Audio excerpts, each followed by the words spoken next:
You already know the goal in Kansas City: protect Patrick Mahomes at all costs. And the Chiefs did that with the complete rebuild of the offensive line. 3 rookies will start in front of the star when the season opens against the Cleveland Browns. The Chiefs went undefeated this preseason, and Patrick Mahomes wasn't sacked once in all 3 games. Mahomes with nothing but praise for his O-line after last night's win over the Vikings.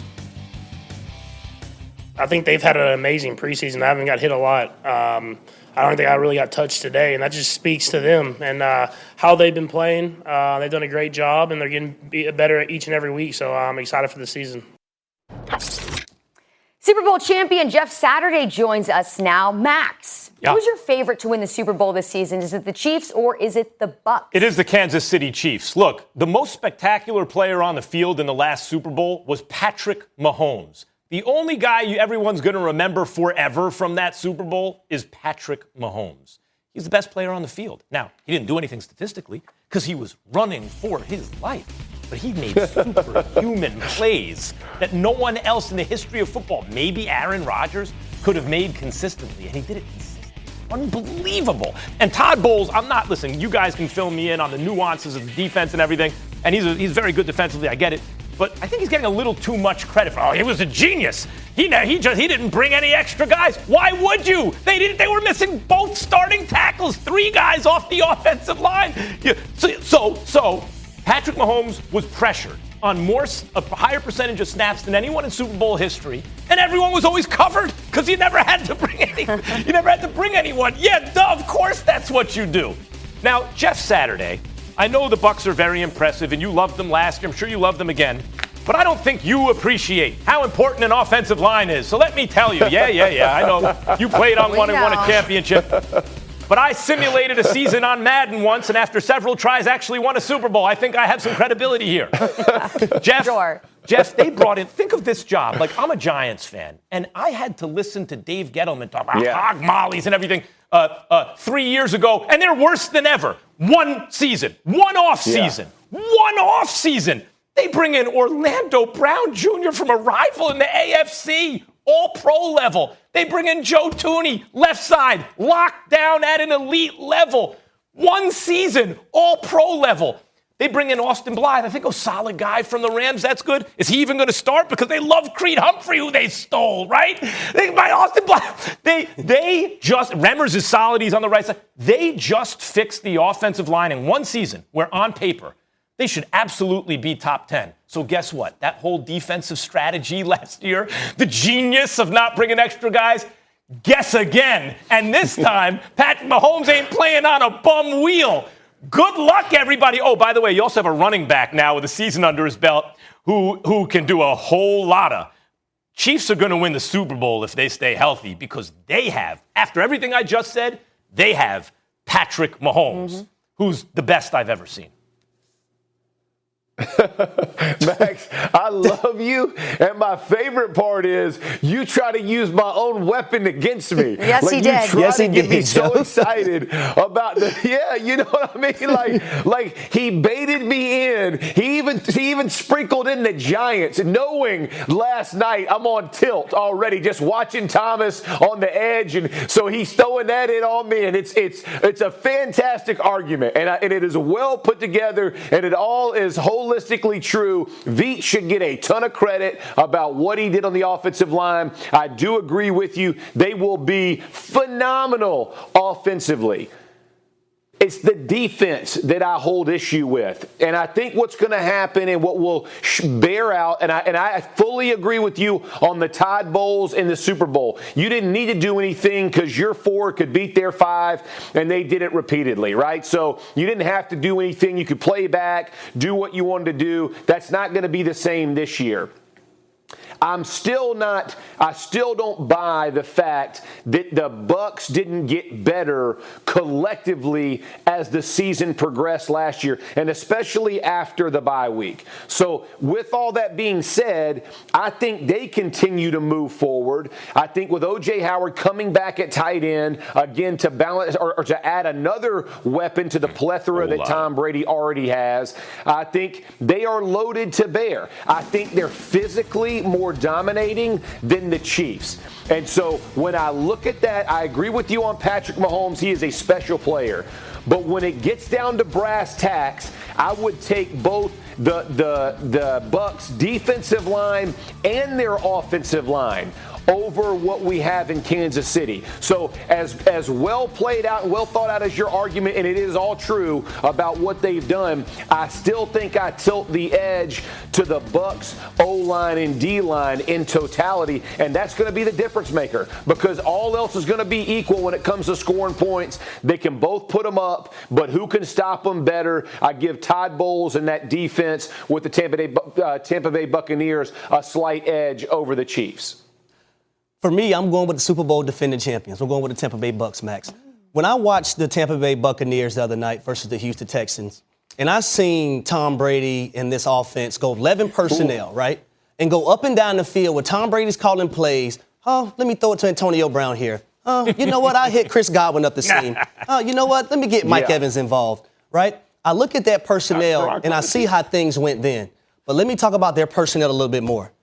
They can go 12 personnel with one back, two tight ends, and two receivers and do the same thing up and down the football field. I'll take it a step further, Max.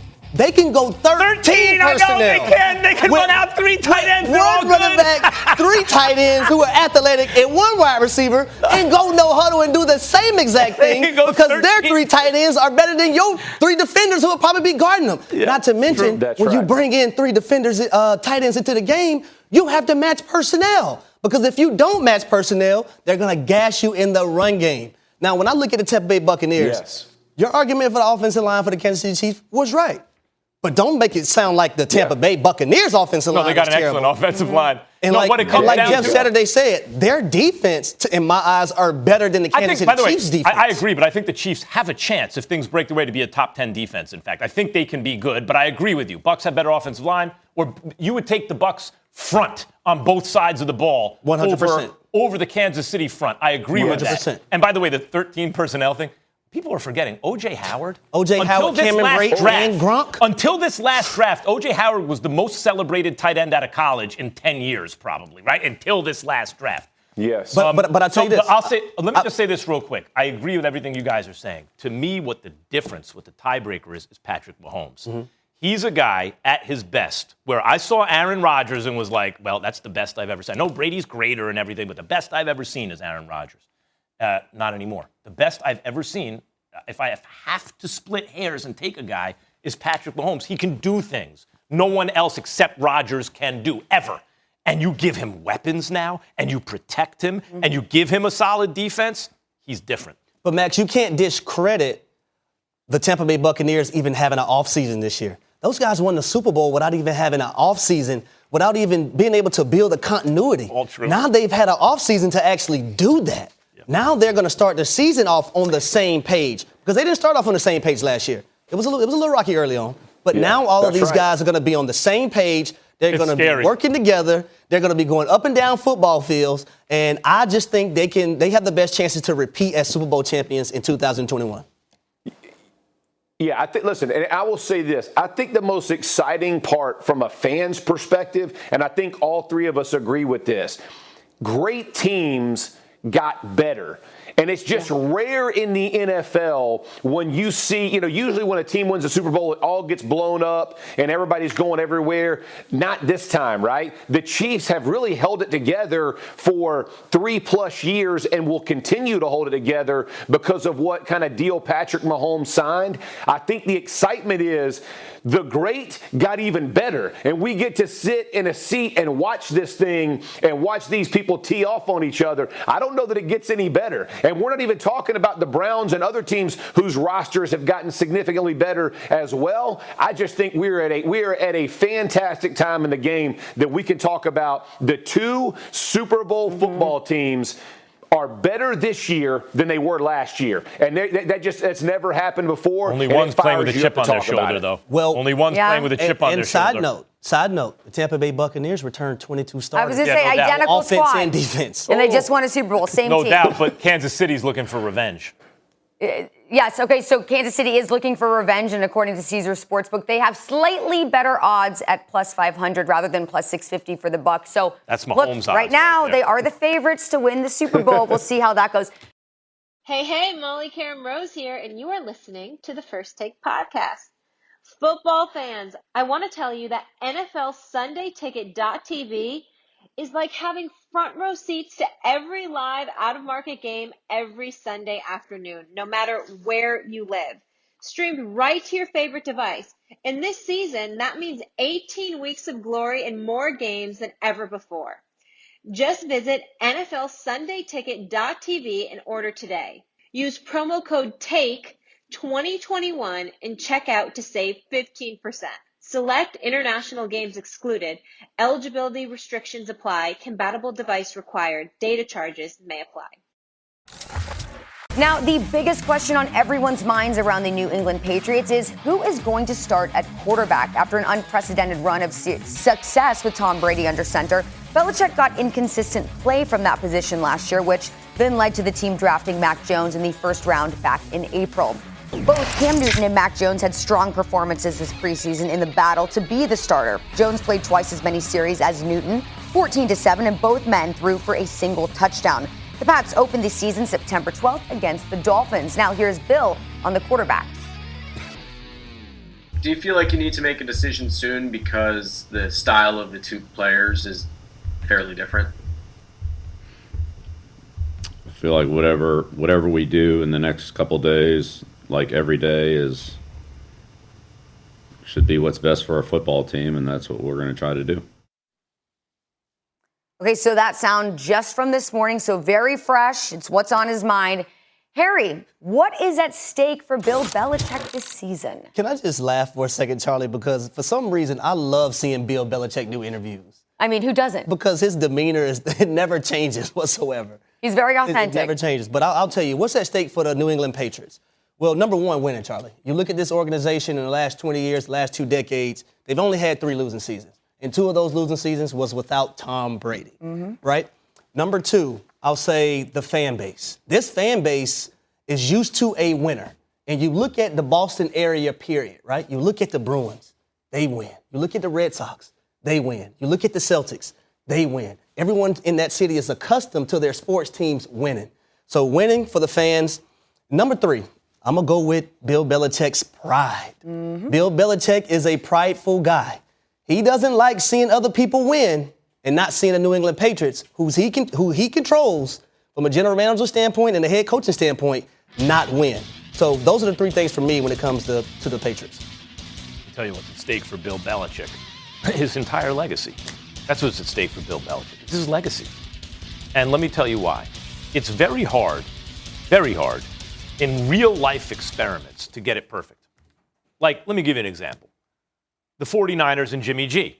Here we have a guy who's missed so much time for one team that we can see the sample size is large when he plays for the team and when he doesn't. And I pointed out that when he plays for the Let's team, hear it again. they win 3 out of 4 games. When he doesn't, they lose 3 out of 4. For the same team. They don't go 500 you without love him. you some Jimmy G. He loves that stat. They don't go 500 without him. They go 1 out of 4 instead of 3 out of 4.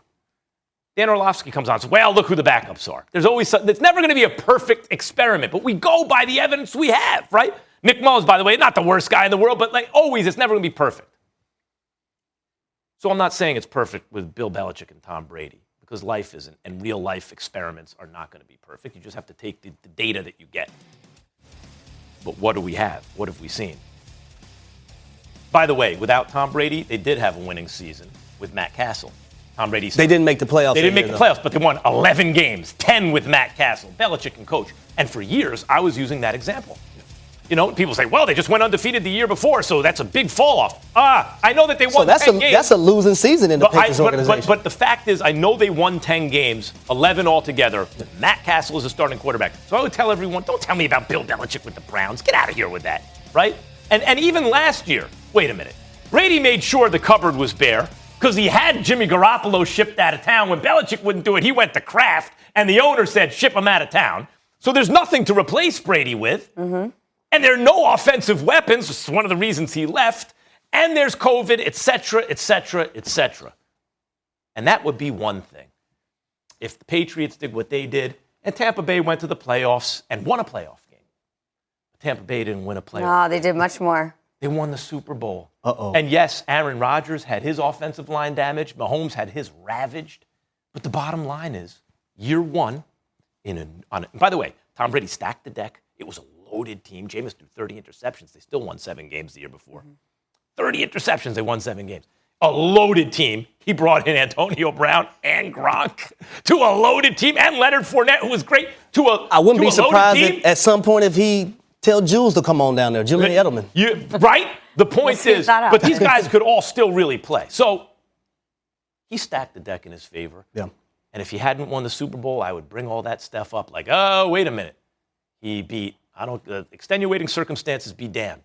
He went through Aaron Rodgers and Patrick Mahomes on the other side of the ball to win the freaking Super Bowl in his first year and did it without Bill Belichick. In his first year without him in the NFC.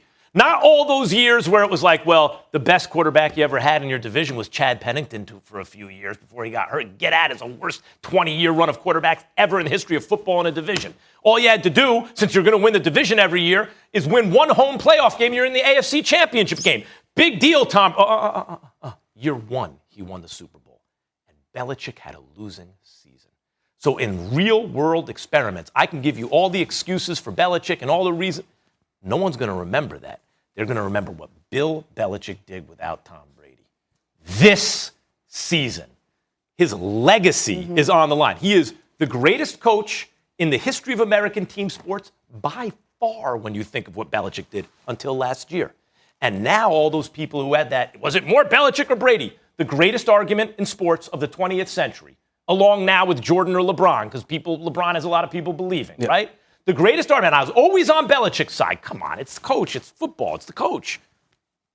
Not anymore. Not if Belichick has another losing season. No. So now let me say this. When I said losing seasons, I meant actually the Patriots, if they don't make the playoffs, that's in their eyes, that's considered a losing season. Traditionally, yes. Yes. You know what I mean? So, but let me tell you this. I had the opportunity of interviewing Asante Samuel on my show, The HD Connection. And I asked Asante Samuel about the Bill Belichick and the Patriot way. You want to know what Asante told me? It's not Bill Belichick in the Patriot way. Tom Brady is the Patriot way. And he gave all the credit to Tom Brady. I also talked to Deion Branch. Deion Branch told me, I said, what does Tom Brady do to make guys better? He said, it's not necessarily what Brady does to make people better. He just elevates, he makes everyone around him elevate their play. He makes everybody goes here, right? So when I look at that and I look at Asante Samuel, he said, well, it's not Bill Belichick in the Patriot way, and Tom Brady is the Patriot way. You're right, Max. Bill Belichick's legacy is on the line. Because if he can't win this year and Tom Brady continues to win in Tampa, then the questions are going to circle back around. Was it Tom Brady or was it Bill Belichick? So I agree. The answer is going to be, by and large, Tom Brady. Yeah. Even people like me who said Belichick all these years are going to have to say, extenuating circumstances, I said, be damned. This is what actually wound up happening. This is the evidence we have. It's imperfect, but it's what we got. Yeah, this will definitely determine the ending of what could be one of the greatest sports movies of all time. Hey, I'm Molly Karam Rose, and you are listening to the First Take podcast. Let's get one thing straight. There's no one dedicated to getting it done like Cross Country Mortgage. They've got the best closers in the game, full stop. Who else do you know that can close a home in 21 days or less? With the team chemistry the Cross Country Mortgage loan officers have, a home-owning win couldn't be more certain. We're talking every type of home. Reno, refi, jumbo. Visit ccm.com to close your mortgage. Cross Country Mortgage, dedicated to getting it done. Cross Country Mortgage LLC, NMLS 3029. www.nmlsconsumeraccess.org. Equal housing opportunity. Jerry Jones announced on the Cowboys pregame show on 105.3 The Fan that Dak Prescott was, quote, good to go for the Cowboys season opener against the Bucs in just 10 days. Jones said Dak, quote, turned it loose in practice and was none the worse for it. Okay. Cowboys coach Mike McCarthy also pumped to get him back to work with the focus now on Tampa Bay. Listen. With a little less than 2 weeks here to the opener, how do you assess where you stand and how much work needs to be done to be ready for that opener? I mean, Captain Obvious, we're full steam ahead to Tampa. I mean, we've lost some opportunities to practice, with Dak. So, now that he's back, it's, our focus really part of Kellen's focus and Dak's focus really has been this past week. We need to get as much in as we possibly can between now and the Tampa Bay game. So our focus is on Tampa. They are letting Dak loose. Jeff Saturday back with us. Jeff, are you more confident or more concerned with Dak Prescott this season? Man, I'm more confident. Are we serious? Like, he got a little shoulder soreness and everybody's off the Dak train. Didn't we just make him the highest paid quarterback and he's going to do all these things? He's got weapons galore. Like, you think about Michael Gallup is his 3. I mean, you got Lamb, you got Cooper. You have a good offensive line where 3 of those guys are coming back. You got Zeke Elliott. I mean, the table is set. All you got to do is go execute. So, no, I am very confident that Dak is going to have an incredible season. I'm excited to see it. Do I care if it starts a little slow in week 1 or it's not great against Tampa Bay? No, because I know it's a 17-game season, and he has been pushed a little bit behind because of the shoulder. But when you talk about Dak Prescott, like, we're all of a sudden not going to be Dak fans because he had, shoulder stiffness in training camp. Like, there's no way I would not be confident in him. I think this kid plays under pressure as well as any quarterback I've seen. I've never seen him be overwhelmed in the moment, look out of sorts in the moment. Certain dudes just kind of have it, right? When they hit the huddle, they just look calm, they look composed, and I think that exemplifies what Dak has done ever since he replaced Tony Romo. So I'm excited to see Dak. Like I said, do I think week 1 will look like week 4? No, but I also understand how an NFL season works, and I think you better be more confident in Dak Prescott for the 2021 season, much more than being concerned. I'm just happy that Jeff Saturday finally is coming around on the O-line and the importance of the O-line. Jeff, do not let him do it, Jeff. He's trying to reel you in again. Don't you take the bait, Jeff.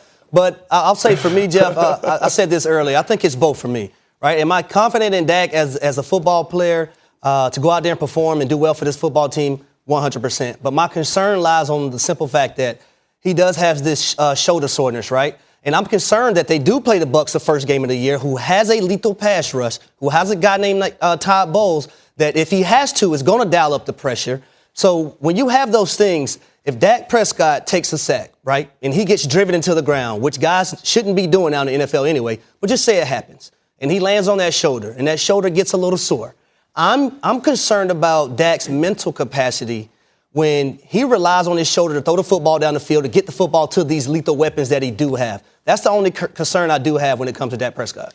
I'm not worried about Dak Prescott's play if he's healthy. I do think, and Joe Theismann was on my radio show last week talking about how when you have an injury to a lower extremity, like, why does the shoulder show up? Now, obviously, it makes sense. You need to compensate somehow, right? And so that could be an ongoing concern because once there's a weakness and you're getting hit and all that, okay. And he hasn't practiced a lot, but Dak is a very good player. And as I said earlier, Jeff, if there was any questions, I knew he was good. My question is could he be elite, or is he looking a little better than he really is based on, playing from behind and they have to air it out? He's putting up numbers, great offensive line. Then you saw Andy Dalton play for that same team. You're like, oh, no, Dak is a huge plus over a replacement level guy. And Andy Dalton knows what he's doing. He's the competent guy. And Dak is just much, much better. I'll say this, why I'm confident also. Guys, if it doesn't work out, if they have a bad season, and I'm anticipating the Cowboys underperform this year as usual. What? Yep. As usual. It happens every year. Why is everyone acting surprised? Dak was healthy 2 years ago, and they were 8-8. They didn't make the playoffs, and it was the worst division ever. And then last year, he was under 500 when he got hurt. Let's not act like this is something new. But if it doesn't work out, let me tell you the list of people who will be blamed before Dak, because we can see Dak can play, right? Number one, we're going to say if he's not protected, if he were to get hurt again, the offensive line was not the same as it used to be, where it was every year the best in the league. It was like that old offensive line when they were winning Super Bowls. That was the best in the business. Not that anymore. It wasn't last year because of injury. Maybe they can't get back there. Two, if Ezekiel Elliott doesn't run like we think he can, Zeke got paid. He was never the same, even though he came in shape. And if the offensive line isn't as good as it used to be, that can happen too. Three, this probably should have been one. The defense. The defense was one of the worst defenses you will ever see last year. They can be significantly better and still be among the worst in the league, right? And then finally, if it's none of those things, or even if you cycle through each one of them and address them, we're going to blame the coach. We're going to say Mike McCarthy shouldn't have had the job in the first place. To my mind, Dak has 3-4 levels of excuses and other places to look, and at least 2 seasons of that before he's looked at. And because I know he is good, I'm saying I'm confident that Dak won't be part of the problem. He'll be part of the solution. Okay, so Jeff, you just heard that Max say he believes that the Cowboys are going to underperform this season yet again. I want to ask you, because you seem to have a lot of confidence in Dak Prescott. We know he's a big difference maker. Do you see Dallas as the favorites to win the NFC East? I do. And listen, as good as the Washington football team is, I think this is the year they take a step. And I'll tell you why. As much as we like Todd Bowles, I like Dan Quinn. And I think the defensive coordinator, I know it's going to take time to get his defense and the right players in the right spot. One thing that you can guarantee about a Dan Quinn coach defense, they will hustle. They will flat out fly around. And that makes a difference in the NFL. And it sounds so cliche, but the truth is, so many plays last year for Dallas was lack of effort, and you will not have that with DQ. So when I look at that, I think that brings that defense up to a mid-tier defense, and with the offense the Cowboys have, I think they set themselves apart in the NFC East this season. Jeff, I agree with you. I think the Dallas Cowboys are going to win the NFC East. And when you look at this defense, Jeff, the defense doesn't have to be great because of what they have offensively. Right. They just have to be decent and do enough to get them over the hump so the offense can take them to the promised land. Now, let's get to Max for a second. Max, you think the New York Football Giants is going to win the NFC East, right? Well, I did. Max, just answer the question. Yes or no? I have to go Washington at this point because I've seen the offensive line in the preseason. Okay, Jeff. That's the problem. I can't believe it's worse than ever. Jeff, I asked him that because I was going to let you go and tell him and ask him, is he high? By even saying that. Yes. There we go. Look, here was my thought. Let me say, Jeff. He knows. Yeah. Jeff, let me just say, this is my thought. Dallas has the best offense. Mm-hmm. Washington has the best defense. Correct. If the Giants' O-line just improved 10, 15%, the Giants would have the second best offense and second best defense in the conference. They'd be the most well-rounded team. I thought they looked well coached last year. They have a ton of talent on offense now. They had a nice, good defense. I wouldn't say elite, but maybe the step below elite defense in the NFL. So I thought they were the most well-balanced team. I've seen preseason that, if anything, the offensive line looks worse than ever. So I have to, at this moment, move off the Giants. Now, look, Fitzmagic, if that's your starting quarterback, what that means is you don't have a quarterback. No knock against him. Damn. He is an NFL quarterback with a long and good career, mostly I do love his energy. Backup or as a starter in the absence of a real franchise quarterback. Yeah. I'll still take them over the Cowboys. No, so listen. Let me start with the Giants and the 2-2 because I do agree. Here's the problem with the Giants. The Giants could honestly make some tweaks and changes, like maybe move Solder back over to left, and I think it was Pratt, I can't remember the guy who the right tackle for him last year. Put him back over. I mean, that's it. Yeah, put him back over. Get kind of solidify that back over. There's some moves that they could potentially make because the Thomas situation. He has to be better just one-on-one. Like, it's not a schematic issue. And if they can get his performance up, I agree they could make a huge step. The problem for me with the Giants is you have a quarterback who doesn't get rid of the ball quickly. You have an offensive line that's kind of on tilt. Those two combinations lead to more turnovers for Daniel Jones. That's going to be the problem, right? Their defense will keep them in games, but the problem is Daniel Jones will sit in the pocket a little too long. The edge won't be quite as clean as it should be, and I think that's when turnovers rack up when you look at this. Let me ask something. Is Eric Flowers a left tackle in the NFL right now? Like, Eric Flowers, actually, he can play some left tackle. Not on the Giants, he couldn't. They spent, the 9th pick in the draft on him? Andrew Thomas, they had their pick of any left tackle in the draft. There were tons of good ones. They took the worst one, right? Like, but is he actually the worst one? Or is it that he plays for the Giants and they can't coach the offensive line? Jeff, I'm asking. I don't know. All I know is it's been a decade since they've had an offensive line. Who picked those guys, Max? Don't start me on Gettleman. Don't start me on Gettleman. Don't start me on Gettleman. Okay, look, we will find out soon enough whether the NFC East will still be known as the NFC least. Dak Prescott coming back for the first time in 340 days. Okay, Jeff, we got to say goodbye to you, but thank you so much. Don't sleep on the O-line, Jeff. It's important. Don't Charlie, sleep thanks. on it. All right, See you guys. You know it. Y'all know it. What's going on, everybody? I'm Molly Karam Rose, and you are listening to the First Take podcast. With Vroom, you can buy a car entirely online and have it delivered straight to you, so you never have to go to a dealership again. Instead of going to a dealership, you can buy a car from home, a park, or even as you listen to this podcast, literally anywhere else. With Vroom, you can browse thousands of cars in one place, so you don't have to spend your weekend driving out to a million different dealerships. And when you shop on Vroom.com, you never have to haggle or negotiate with pushy salesmen. When you sell your car in Vroom, you get a price instantly, so you don't have to waste time at a dealership anymore. Vroom is entirely online, so next time you need to buy a car, just grab your phone, go to Vroom.com, and check out thousands of great cars. Have a great day. Do you own or rent your home? Sure you do. And I bet it can be hard work. You know it's easy? Bundling policies with Geico. Geico makes it easy to bundle your homeowner's or renter's insurance along with your auto policy. It's a good thing, too, because you already have so much to do around your home. Go to geico.com, get a quote, and see how much you could save. It's Geico easy. Visit geico.com today. That's geico.com.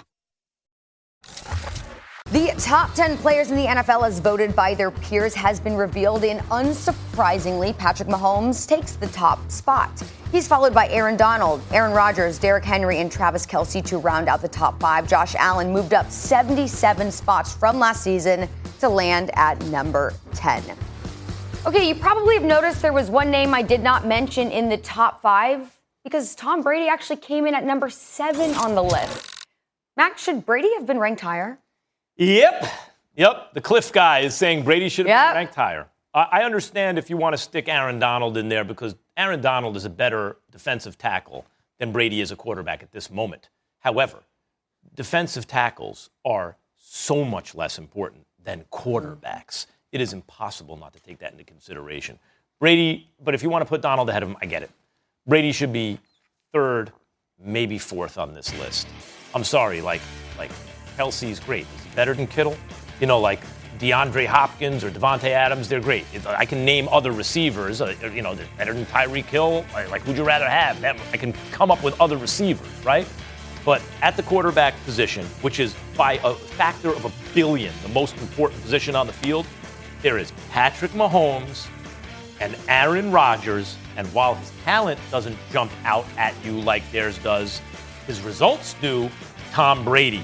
That's tier 1. If you want to put Tom Brady right under Mahomes and Rodgers in tier 1A, fine.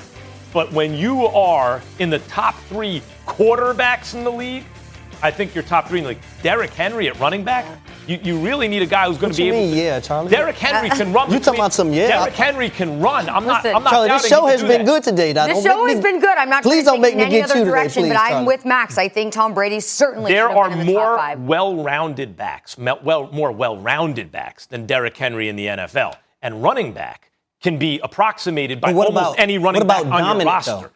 It's not important. A dominant running back does not move the needle in terms of your chances to win a championship. Your offensive line does, but I can throw an average running back behind a great offensive line. They will look good. This is a fact. I can throw a great running back behind a bad offensive line. They will look bad. They'll average something like 2-point-something yards per carry. It's just the way it is. So a running back can never be on this list, especially if he's not a fantastic pass catcher. If you want to tell me McCaffrey's coming off the season he had a couple years ago and you want to put him 4th, we may disagree, but I get it.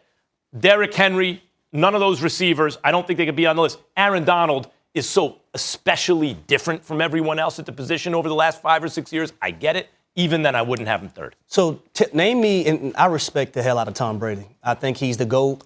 He's won 6 Super Bowls. But I want you to name me one thing that Tom Brady does great. Wait, is he on 6 or 7 right now? 7. 7. Sorry. 7. Jeez.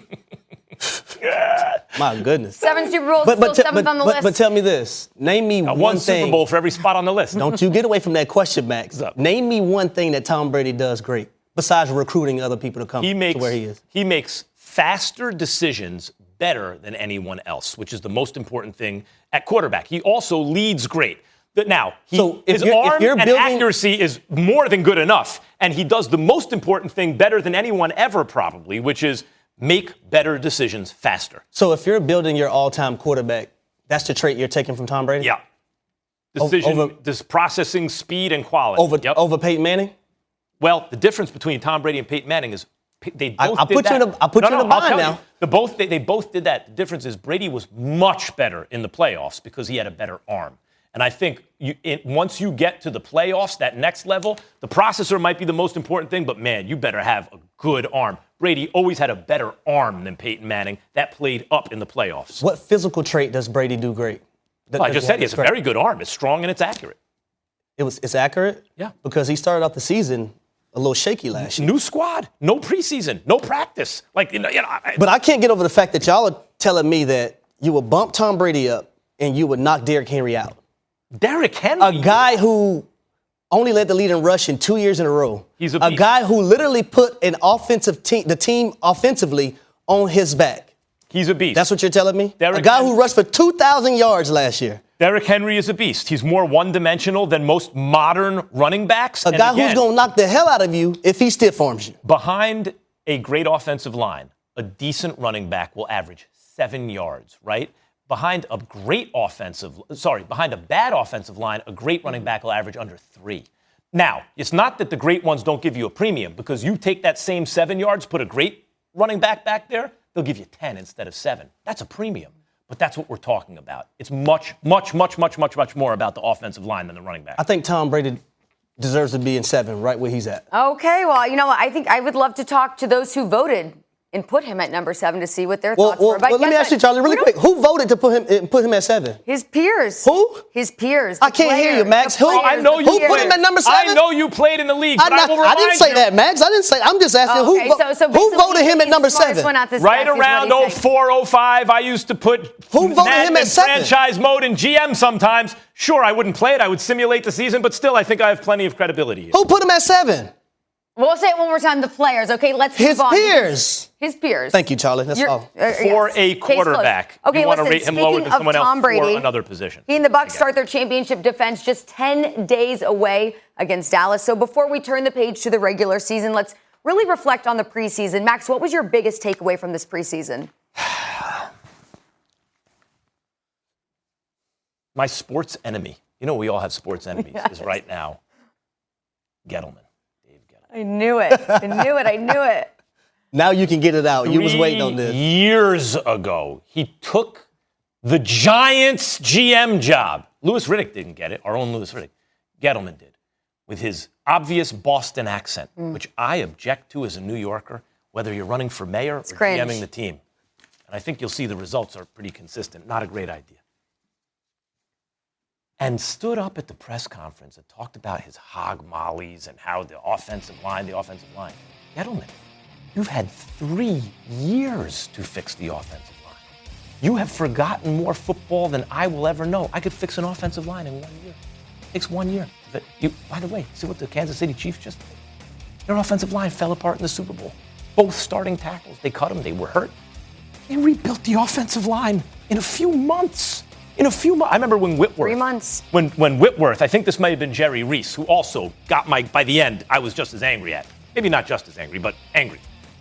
Whitworth, no, he's too old. You can't sign him to a big deal, and he went to L.A. How's Whitworth doing in L.A. with the Rams? He's killing it. He's killing the game. Now, Nate Solder's the guy you got to give the big money contract to. Really? It's not just the drafting, it's the development. They're terrible at both. 3 years later, and in the preseason, the Giants' O-line, if anything, looks worse than it's ever been. I agree with you there. I've been waiting 10 years for them to address this, but Gettleman got up at the press conference when he got the job and said that's priority number 1. 3 years later, Daniel Jones looked pretty good. All things considered, he looked pretty good. You're going to, what? Saquon Barkley's not going to be comeback player of the year behind that line. Hear what I just said about running backs? Daniel Jones not going to develop now into a really good quarterback, which maybe he could be, maybe. Oh my God! That's all I had. That's the number one thing that stuck out to me in this preseason. Another year of this nonsense. So for you and the Giants, the same old story, just a different year, right? That's right. All right, Unfortunately, I want to see just as much passion from you with your takeaway. I'll say my takeaway is going to be that the NFL, the future is bright for the NFL when it comes to the quarterback position. I'm looking at these young quarterbacks coming in now. I'm looking at Mac Jones and how he performed in preseason. I'm looking at Zach Wilson, his little off-platform throws and the way his confidence, his exuberance. I'm looking at Trey Lance and what he can bring, being a dual-threat quarterback. And then I look at Trevor Lawrence, and Trevor Lawrence is going to be good. I want everybody to understand that. Trevor Lawrence is going to be good. That offense just has to pick it up. That offensive line has to pick it up. And their offensive coordinator, Darrell Bevel, has to pick it up as well. And then you look at Justin Fields. You have another guy in Chicago. He's going to be great down the line. You have all those guys that were drafted this year in the first round. And the future of this NFL is bright. But then you look at Mahomes, look at Lamar Jackson, look at Josh Allen. You add those guys into the equation as well. The future is bright for the NFL when it comes to quarterback position. Yeah, and by the way, last year, Justin Herbert and Joe Burrow is almost like Daniel Jones. I didn't even throw those two in there more yet. talent, right? Like the Bengals are kind of hapless. Yeah. But Joe Burrow is a potential He can play. star. Justin Herbert, oh my God, what can you say? And I'm not writing Tua off That's yet. the Dolphins. Yeah, so like the young talent, the quarterback position is real in the NFL, no doubt. They get better and better and better. Well, the future is bright for the quarterbacks in the NFL, but I think the future also seems pretty bright for the Paul brothers.